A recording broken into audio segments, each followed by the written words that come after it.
Dom Duarte foi o segundo monarca da dinastia de Avis. Chamaram-lhe o Eloquente. Nasceu em 31 de outubro de 1391 em Viseu e morreu de peste em 9 de setembro de 1438 em Tomar.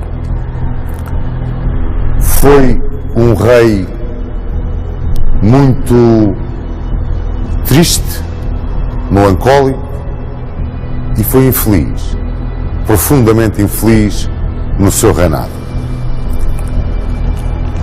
Dom Duarte foi, sobretudo, um homem de gabinete, um estadista dos primórdios da Renascença, um homem que soube dar ao país aquilo que na altura o país precisava: uma legislação e um incentivo no seu campo cultural. No entanto, talvez por uma certa incapacidade de decisão no momento certo, deixou-se ultrapassar pela vontade alheia e viu o seu reinado ensombrado por uma grande catástrofe militar.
Quando Dom João I morreu em 14 de agosto de 1433 na Alcáçova de Lisboa, Dom Duarte ficou de tal forma prostrado pelo desgosto da morte do pai que Frei Gil Lobo teve que lhe dizer: acorde, senhor, para o ofício de reinar.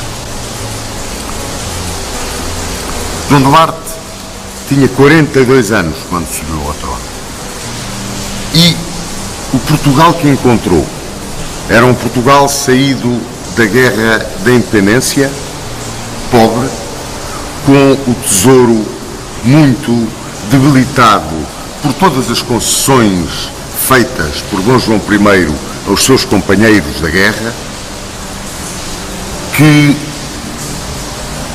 Dom Duarte se viu na necessidade de orientar o esforço de governação para a recuperação da economia e para a organização do Estado. Para a recuperação da economia, Dom Duarte implementou a lei que tinha sonhado o grupo civilista que rodeava o seu pai. Lei que se chamou a Lei Mental, precisamente porque tinha sido pensada, mas não tinha sido escrita no tempo de Dom João I. Esta Lei Mental focava especialmente as heranças das doações dos bens da coroa, por forma a que só pudessem ser feitas na pessoa do varão primogênito do dono do bem recebido. Ou seja, só o filho mais velho tinha direito a receber indivisa toda a herança. Esta lei mental durou em Portugal até praticamente depois da Guerra Civil de 1832-1834. Dentro da sua preocupação de legislador, também Dom Duarte mandou fazer uma coletânea de toda a legislação que existia até então no Reino. Encarregou João Mendes e Rui Fernandes de fazerem essa coletânea. E é a coletânea que está na base depois das ordenações afonsinas. Ainda dentro do aspecto da legislação, Dom Duarte prestou grande atenção ao problema da legislação militar e mandou fazer o chamado Regimento dos Cordéis. Este Regimento dos Cordéis definia para todos os súbditos e todas as províncias os deveres militares de cada um. Chamaram a Dom Duarte o eloquente. E chamaram-lhe o eloquente porque ele deixou obra escrita. Foi um homem muito vocacionado para a cultura.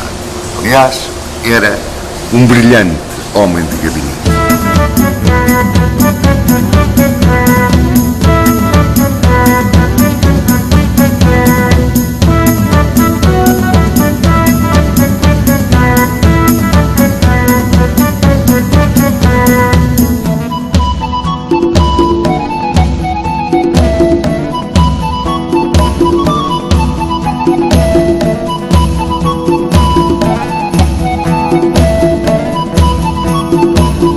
Dom Duarte deu ao mundo 3 obras. Uma foi constituída por um conjunto de apontamentos, quase um diário. É uma metodologia de trabalho da sua experiência pessoal, o Leal Conselheiro. Outro foi o Padre Nosso Glossado. E um terceiro, o livro da ensinança de bem cavalgar toda a sela, é a primeira obra de equitação que se escreve no mundo. E antecede, em muito tempo, uma que os franceses consideram como sendo a primeira. O livro de Salomon de Labrue, onde são codificados todos os princípios do mestre Plovinel, que foi o mestre de equitação de Luís XIII de França. Vejam quantos anos vão, mais de 100, entre os dois livros. Se foi assim no aspecto cultural, não foi bem assim no aspecto político o brilhantismo de Dom Duarte como rei de Portugal. Tudo se prendeu com a epopeia dos descobrimentos e a conquista do Norte da África. Esse foi o seu calvário. E foi o seu calvário por várias razões. Primeiro, porque o infante Dom Henrique, tenaz, voluntarioso, obstinado, estava firmemente decidido desde 1436 a lançar-se numa aventura de conquista no Norte da África na sequência da tomada de Ceuta. Não lhe chegava, em 1434, ter visto a caravela de Gilianos e de Afonso de Baldaia dobrar o Cabo Bojador. Uma conquista imensa na história dos descobrimentos. Esse cabo que era a barreira entre as águas navegáveis e as águas de fogo, os monstros marinhos, os segredos, os mistérios, os pavores. Dom Henrique venceu esses segredos, esses mistérios e esses pavores com a coragem dos seus marinheiros. E quis conquistar um império no Norte da África para ser uma base de partida sólida para a expansão. Neste sonho de Dom Henrique, acompanhava-o o infante Dom Fernando, mestre de avis, e que um dia viria a ser o infante santo. E isto porque os seus irmãos eram todos ilustres cavaleiros. Não nos podemos esquecer de como falámos no reinado de Dom João I, foram armados cavaleiros em Ceuta. E ele não, porque era muito pequenino na altura de Ceuta. E então queria ganhar as suas esporas no campo de batalha. E apoiava o tio na sua obstinada ambição de conquistar um império no Norte da África. Também a rainha Dona Leonor de Aragão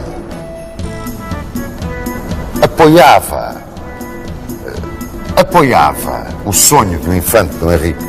E apoiava o sonho do infante Dom Henrique porque, desde o início do reinado de Dom Duarte, que começou a reinar tarde, ele começou a reinar tinha 42 anos, que o infante Dom Henrique mostrou uma certa predileção pelo infante Dom Fernando, filho segundo de Dom Duarte, e sempre dizia que um dia tudo quanto ele tinha infante Dom Henrique havia de ser daquele infante Dom Fernando. E, portanto, a rainha achava que convinha em tudo apoiar o infante Dom Henrique, mas não só por isto. Leonor de Aragão, filha do rei de Aragão, era a representante em Portugal da família e da casa que combatiam a casa de Urgel, pela posse do condado de Urgel. Acontece que a filha de Jaime II de Urgel, Isabel de Urgel, era a mulher do Duque de Coimbra, o infante Dom Pedro, o filho segundogénito de Dom João I. E o infante Dom Pedro era precisamente o chefe do grupo que se opunha a essa aventura no Norte da África. Dom Pedro era um homem de uma cultura vastíssima, viajadíssimo. Foi ele que trouxe da sua viagem pelo mundo de então e ofereceu ao infante Dom Henrique o livro de Marco Polo. Chamavam-lhe o infante das 7 partidas. Era um brilhantíssimo cavaleiro, um extraordinário patriota, um homem de uma inteligência superior. E aquilo que ele dizia era que lançarmos-nos numa aventura no Norte da África, na situação em que o país se encontrava economicamente debilitado, populacionalmente debilitado, sem meios, sem fundos, quando aquilo que o país devia fazer era regressar à velha tradição dos monarcas afonsinos, uma tradição rural, de encher as arcas com o trabalho do povo, todos juntos. E, aliás, retratava aí a vontade das grandes massas populares e da grande nobreza terratenente, onde, caso raro, estavam todos juntos, apoiando essa ideia de não ir afundar o país numa aventura africana. Dizia ele, é trocar boa capa por ruim capelo. Mas porque Dom Pedro era apoiado por Isabel de Urgel, a sua mulher, e Dona Leonor de Aragão era a filha do rival mortal do pai de Isabel de Urgel, logo essa antipatia à partida levava a apoiar a causa contrária. Muito embora soubesse que intimamente Dom Duarte concordava muito mais com Dom Pedro do que com Dom Henrique, porque Dom Duarte era um homem de muitíssimo bom senso. Mas precisamente a ideia de Dom Henrique de herdar os filhos de Dom Duarte, porque Dom Henrique era solteiro e não tinha filhos, herdá-los, dar-lhes a sua imensa fortuna, levou a que Dom Duarte, muito empurrado por Dona Leonor de Aragão, acabasse por aceder aos pedidos de Dom Henrique. O sonho de Dom Henrique era conquistar Tanger. Esse era o objetivo de Dom Henrique imediato no norte da África. E para conquistar Tanger precisava de 14 mil homens. Bom, o infante Dom Pedro disse 14 mil homens para meter em Tanger e pediu ao irmão, a Dom Duarte, que por amor de Deus tivesse cuidado no que ia fazer. Sucedeu então que chegou a Portugal a bula de cruzada mandada por Eugênio IV. 1436, ano em que Eugênio IV reconhece os direitos todos de Castela sobre as Canárias e manda a Portugal uma bula de cruzada para tornar a nossa intervenção no norte da África como uma intervenção em nome de Cristo. Isto ia, naquela mentalidade muito religiosa da época, ter um peso enorme na decisão de Dom Duarte. O que era esta bula mandada por Eugênio IV? Era um agradecimento à intervenção que Portugal tinha tido no apoio dado a Roma durante o Concílio de Florença. A cristandade acabava de sair de uma crise tremenda. Ele chegou a haver 3 papas. No Concílio de Constança, reduziu-se este número a um só, Martinho Tinto. A Martinho Tinto sucedeu Eugênio IV e novamente um cisma sacudiu a Igreja. Falhou um concílio em Basileia, com a intervenção do deão Nicolau de Cusa. E em Florença, a delegação portuguesa, pela voz do Dr. Diego Afonso Mangancha, num discurso fantástico que ficou na história da oratória eclesiástica, destruiu todos os argumentos de Nicolau de Cusa e deu a vitória ao Papa de Roma, a Eugênio IV. E em agradecimento, Eugênio IV mandou para Portugal uma bula de cruzada, tornando em cruzada o início da epopeia. Dom Duarte rendeu-se. Dom Pedro calou-se. Dom Henrique triunfou. Dos 14 mil homens pedidos, apenas foram dados 6 mil. E para o seu comando foram apontados Dom Henrique, Duque de Viseu, o Conde de Arraiolos, e para cumprir um sonho e ganhar as esporas de cavaleiro, Dom Fernando, o mestre da Virgem.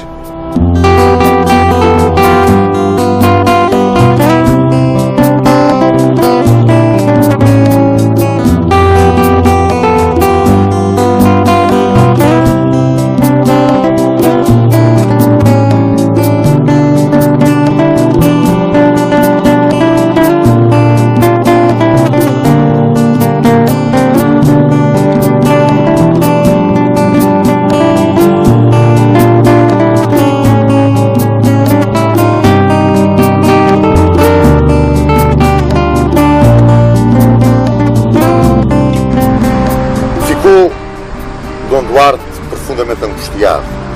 Ele sabia que um contingente tão pequeno iria ter grandes dificuldades de levar por diante esta empresa de Tanger. Vieram até Ceuta e aqui desembarcou o infante Dom Henrique com o exército e seguiu o infante Dom Fernando com a esquadra para Tanger. O infante Dom Henrique foi por terra. E em lugar de avançar imediatamente sobre Tanger, que nós sabíamos que estava mal defendida, ele foi terra dentro apanhar Tetuão, que estava quase desocupado. Assim, quando chegou a Tanger, já Salah Ben Salah, que era agora governador de Tanger, tinha podido reunir 7 mil homens dentro dos muros da sua cidade, de onde havia muitos besteiros de granada. Mas mais, tinha levantado os emirs e os sheiks do deserto e aqui da região para acorrerem em seu auxílio contra os portugueses que queriam conquistar a praça de Tanger.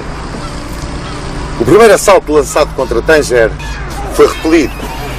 Nele se ilustraram Dom Fernando e o Conde de Arraiol, mas a nossa força não era bastante para vencer as muralhas de Tanger. E em setembro desse ano de 1437, sucedeu aquilo que o infante Dom Pedro tanto temia.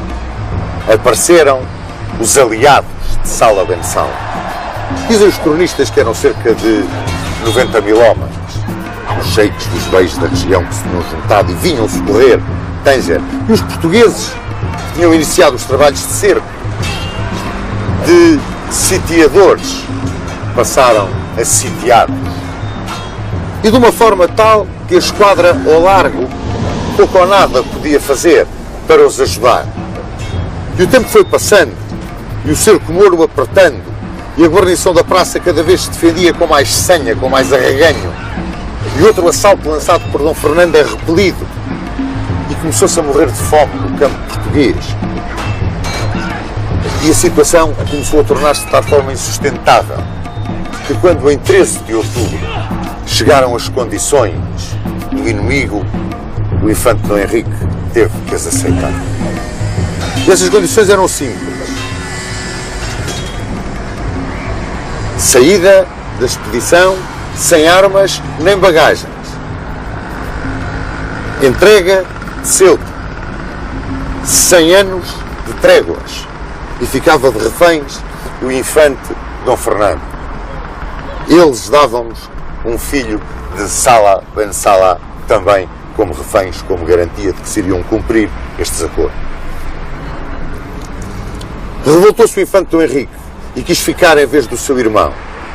Não o aceitou o infante Dom Fernando, um homem de um caráter extraordinário, como depois da história o provou. E ficou ele de reféns. O infante Dom Henrique não insistiu. Quem sabe se porque sonhava dentro em breve vir libertar o irmão, ou se considerava imprescindível à continuação da epopeia dos descobrimentos que ele tinha lançado. A verdade é que as forças reembarcaram na esquadra e o reembarque foi tumultuoso, foi uma verdadeira confusão, porque os mouros atacaram, rompendo afinal de contas o que estava assente na trégua. Defendeu o desembarque, ou melhor, o reembarque, Dom Álvaro Vaz de Almada, e defendeu-o de forma brilhantíssima. Ilustrava-se mais uma vez o Conde de Avranches. Retirou a esquadra para Portugal. Dom Infante Dom Henrique recolheu-se a Ceuta, a que ficou resmoendo, por assim dizer, a sua raiva, e regressou ao reino. Ficava o infante Dom Fernando, prisioneiro. Em Tanger foi muito maltratado, ele e o seu séquito, insultados, apedrejados e entregues ao rei de Fez, Lazarac, que ainda os tratou de forma mais infame. Mas Dom Henrique chegava a Portugal. Novamente ia à procura dos seus marinheiros, dos seus cosmógrafos, dos seus técnicos, arquitetos de arquitetura naval, e à procura da realização do seu sonho.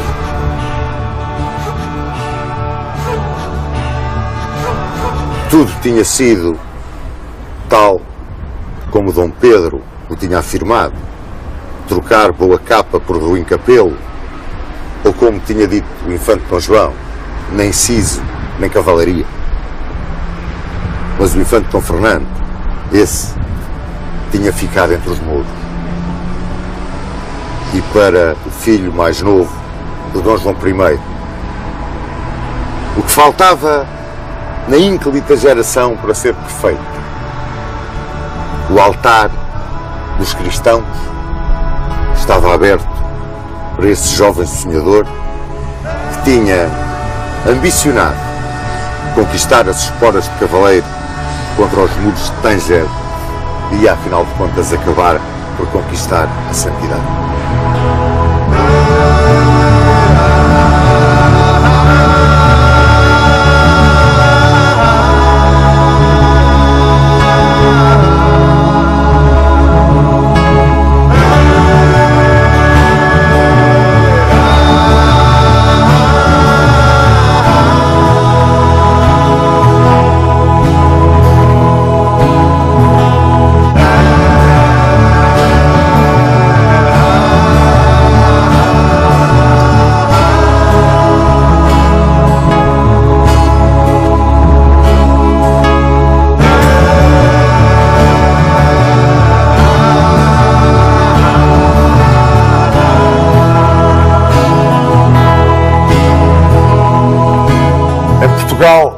As opiniões dividiam-se, os partidos degladiavam-se. Havia os que queriam a entrega de Ceuta, havia os que queriam pagar o resgate em ouro ou moro. Face a isto, Dom Duarte, já muito triste, muito adoentado, mandou reunir cortes gerais em Leiria em janeiro de 1438 e determinou que os votos dos procuradores nessas cortes fossem apresentados por escrito. As cortes de Leiria duraram 12 dias. Nelas apareceram 4 opiniões diferentes, fundamentalmente 4 opiniões diferentes. Havia os que queriam entregar Ceuta, a troca do infante. Eram aqueles que seguiam a opinião do infante Dom Pedro e do infante Dom João, que, como bem se lembram, eram contra a expedição a Tanger. Dizia Dom Pedro a Dom Duarte: vais arriscar-te a perder Portugal. Dizia o infante Dom João: nem siso, nem cavalaria. Os procuradores do povo apoiavam esta opinião, na sua grande maioria. Havia também os que, com o arcebispo de Braga e onde estava a maioria do clero, queriam perguntar ao Papa se era permitido pedir autorização para entregar Ceuta. Havia também os que queriam uma nova cruzada. Eram poucos, mas também os havia, para libertar o infante refém. Havia também os que queriam tratar com o Moro um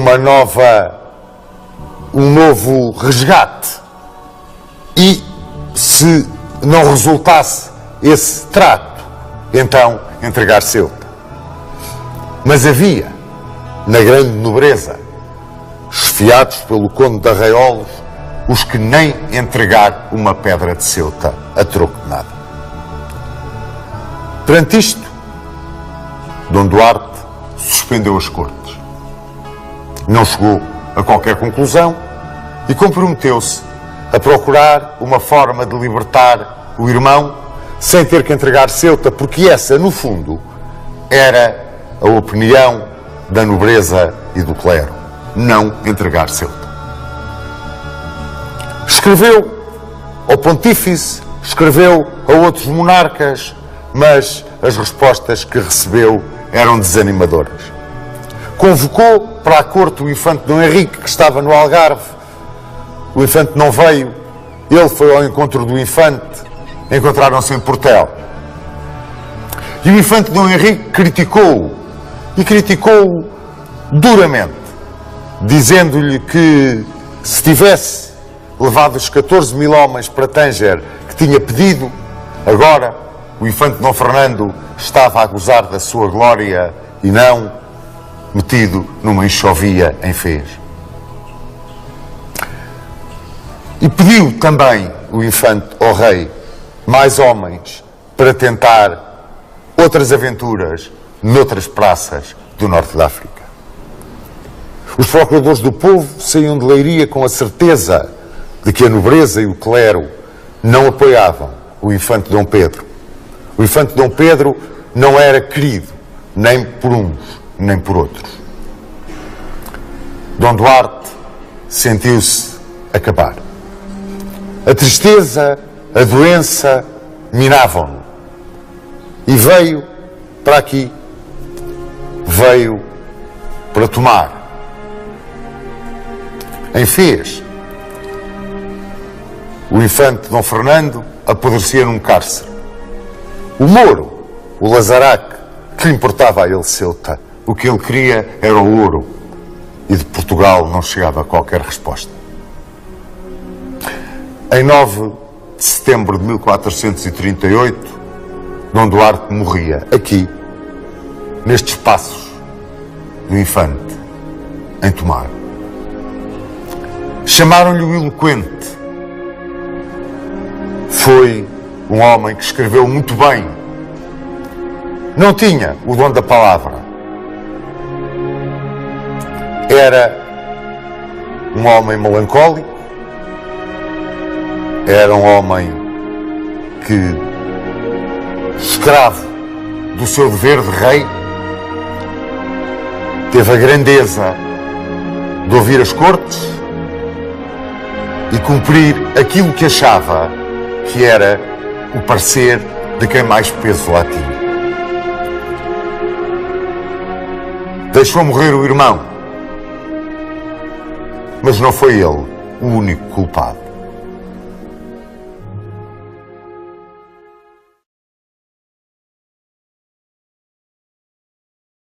Chegou a vez de falar de Dom Duarte I, o eloquente. É um monarca controverso na nossa história. Eu gostaria muito de ouvir a opinião do Sr. Dom Duarte acerca do reinado do Sr. Dom Duarte I e, se fosse possível, o Sr. Dom Duarte dar-nos a sua opinião sobre a atividade intelectual deste homem, que foi brilhantíssima, foi extraordinária naquele século. Eu teria preferido ficar com o nome de um dos meus antepassados mais bem-sucedidos, mas enfim, na verdade também, realmente, o rei Dom Duarte teve aspectos extraordinariamente interessantes, como a sua obra intelectual, o que ele escreveu, a arte de bem cavalgar toda a cela, enfim, uma espécie de um guia para o que é que deve ser o papel de um rei, o papel do leal conselheiro, e que foi durante muito tempo, e ainda hoje, é considerado um livro muito interessante, do ponto de vista pedagógico. Por outro lado, era um grande amigo de Nuno Álvares, e aparece várias vezes na vida de Nuno Álvares, aparece, de modo que eu devia ter aprendido mais coisas com ele também.